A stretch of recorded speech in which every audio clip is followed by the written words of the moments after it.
Hello guys and welcome back to my channel. Thank you so much for tuning in today.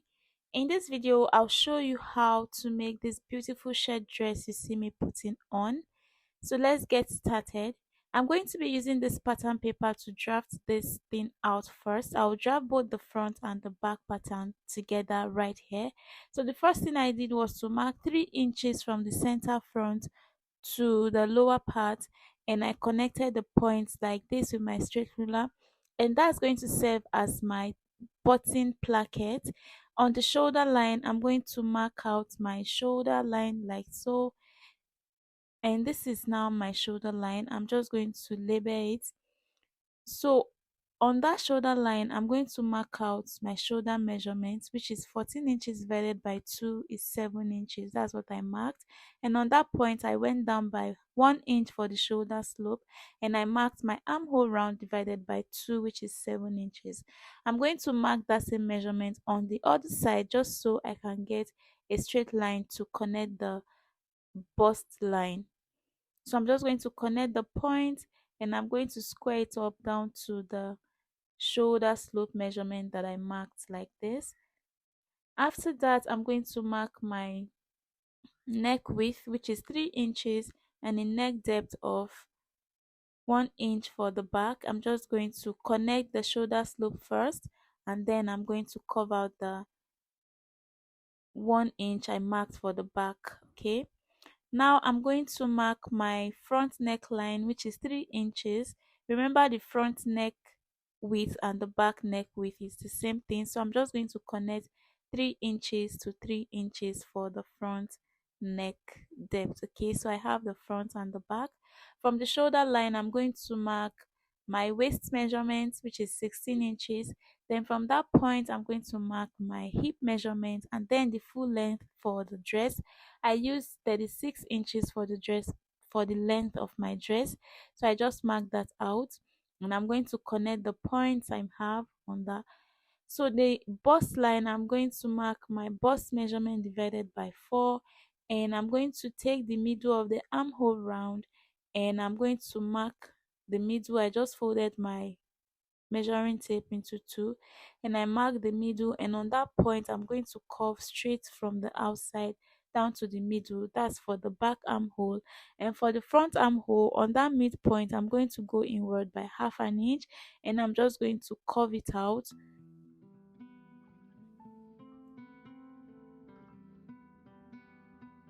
So now I have my front and my back armhole. I'm just going to write it. This is for the front and the other one is for the back. Okay, so on that point I'm going to just label what I have. I have my bust line, waistline, hip line, and the full length. Okay, so for this measurement I'm not using the waist. I'm just going to bypass the waist, and I'm going to mark my hip measurement divided by 4 on the hip line. The same measurement I have on the hip measurement, I'm going to mark it on the full length of this dress.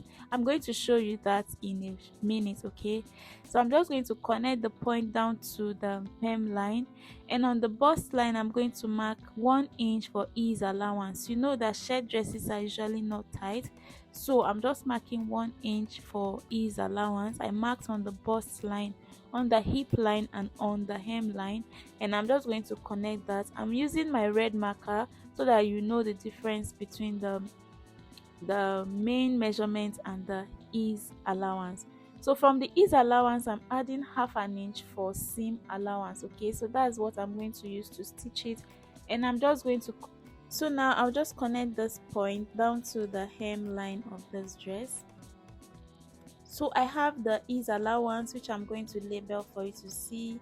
Okay, but now I'm just connecting to the armhole. From the extension we have the ease allowance and the seam allowance. I just connected that to the armhole.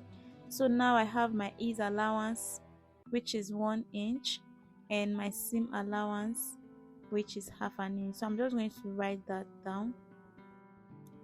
So that's basically it on how to cut this.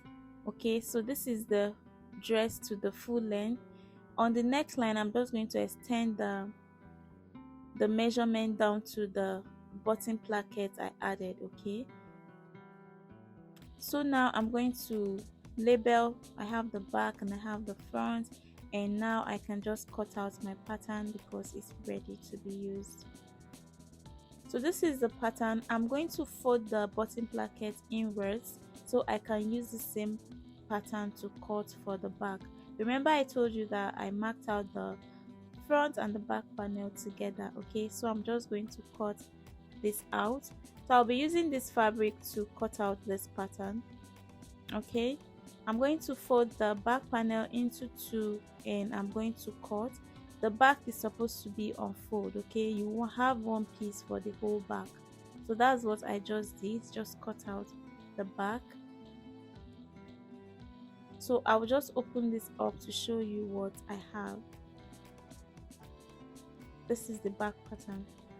Okay, so this is for the front. So I'm going to expose the bottom placket and I cut out the neckline for the front and the armhole for the front, and I'm just going to cut it out.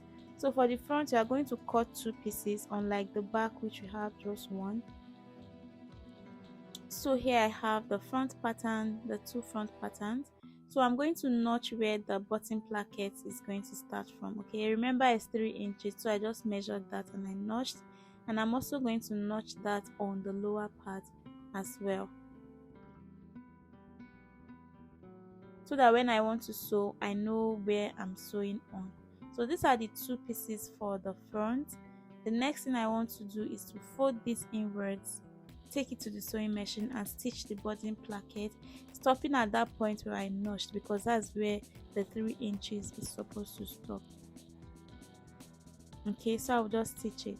After doing that, this is what I have. You can see the front is already looking very beautiful. Okay, I've stitched inwards. You can see how clean and beautiful the stitch looks from the lower part, from the inside. Okay, so I'm just showing you how it's going to be by the time I stitch them, I put them together. Okay, so here is the back. Okay, I'm going to place this on it like this, right side facing. I'm going to place the front panels to the back panel, and I'm going to make sure it aligns on the shoulder, and I will just stitch on the shoulder like this and stitch on the side. So now I'm going to use this piece to cut out the sleeve. Okay, I just folded this fabric into two, and I'm going to measure if it's okay for the length that I want, and as you can see, it's okay for the length. So on that point, I mark the shoulder line. The next thing I want to do is to mark the length of the sleeve I want, which was 24 inches, and then I'm going to connect that line. From the shoulder line, I'm going to mark 3.3 inches, which is my cap's height, and I'm going to connect that point, and I'll just connect to join the two lines together like this, and I'm going to find the midpoint. On that midpoint, I'm going to connect from the beginning with about half an inch, and I'm going to take it to the armhole like so. Okay, so after that, I will just mark what I want for the opening of my sleeve. You're going to take your body measurement and determine what you want. Okay, so I just added half an inch seam allowance to that, and I'll just connect to the hem and down this one as well. So this is what I have for the sleeve. I'm going to cut it out now, and I'm going to use this one to cut out the second sleeve, which I have already done, as you can see here. The next thing I want to do is to notch the center of the two sleeves, so that when I take it to the sewing machine, it's easy for me. So I'm going to use this to cut out an extension, sort of a curve for the sleeve, but it's not like exactly a curve. I just added the extension, folded in two. I have 3.5 inches. Okay, so I'm just going to use this two for the two sleeves. I'll just cut them into two like this, one for each. Okay, so by the time I fold it, this is what I have when I attach it. Right here I have the dress. The sleeve has been attached, the side seams have been closed, and the shoulder seams have also been closed. Okay, So now I'm going to show you the cuff. This is what I have now after stitching it. So I'm going to put it on the sleeve like this, and I'm going to stitch just like this till I get to the end of the sleeve. I'm going to do this for the two sleeves. Okay, the next thing I want to do is to take the measurement of all around my shoulder, the neckline, both the front and the back panels. I'm going to measure them together. Whatever I have, I will use to cut out the bishop collar. Okay, so I have 20 inches, and I'm going to be using this gum stay to do it, to cut out the bishop collar. So I folded my gum stay into two, and then I'll pin it from the middle. I just measured, and you see folded in two I have 20 inches. So I'm going to mark half of that, and I have 5 inches. Folded in two I have 10, and half of that is 5 inches. So on this open side I marked half an inch upwards, and I'm just going to slant that into the middle, that 5 inches point I marked before. I'm just going to slant it to it, and from that point I'm going to mark half 1 inch upwards, because I want this bishop collar to be 1 inch. So I'll just mark 1 inch all around this pattern, and I'm just going to connect. So after marking that, I'm going to cut out my pattern. The bishop collar is almost ready. So all I have to do is to cut out this pattern and use it to cut on my main fabric. Okay, so I'm going to open it up like this. This is what I have, but then I'll fold it back, and I'm going to sort of cover the edge like this, so that I won't have a pointed edge at the side. That's basically what I want. It's not like it's a standard. Okay, I just want the side to be curved. You can decide to leave yours straight. Okay, so I'm going to place this on the fabric like this, on the wrong side of my fabric, leaving about 1 inch on the lower part. Okay, so I'll just place it, leave 1 inch on the lower part, and I'm going to use my hemming gum to gum this towards the gum stay like this, towards the collar like this. Okay, so I'm going to do that, and I'll flip the upper part inwards. I'm just going to explain what I mean to you. See the gum stay have been gummed to it, and I flipped it inwards like this, and also flip the seam allowance towards the bishop collar again, almost like the same thing you do for your shirt collar. So I will just take this to the sewing machine and stitch all around it. Okay, it's very easy. See that the hemming gum has held this to the bishop collar like this, so you can remove it now. So I'll just stitch it from the beginning all around. I'll make sure I don't stitch on the collar, but just on the side. So from the inside, you see what I have. This has been stitched, and I'm just going to trim off the excesses I have around my collar like this.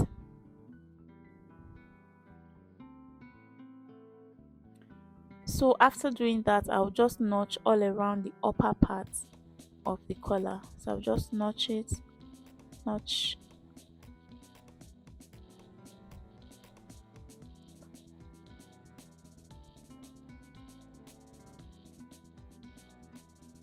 So this is just to make sure that your fabric, when you turn it, lies very nice and flat. Okay, after notching, I'll just turn it inside out, and I'm going to take it to my ironing board. I'm going to give it a very good press, and then I'm going to make sure I iron the seam allowance inwards. As you can see, after ironing it, this is what I have. You see that the collar is already set and looking very gorgeous. So I'll bring back the shirt, and I'm going to open up the collar, and I'm going to place the neckline of the shirt in between the bishop collar, and I'm going to stitch on it from the beginning of the collar to the end of it. And after that, I'll give this shirt a good press, and then I'll attach my button, and the shirt is much ready to be rocked. As you can see, the shirt looks very beautiful, But what will I change in this shirt if I have to make it again? I'll reduce the neckline of the shirt and make sure that it's smaller than what I have, so that the neckline will sit properly and even be tighter on my neck. So this is the beautiful shirt I have right here. I hope you enjoyed watching this video. Until next time, bye.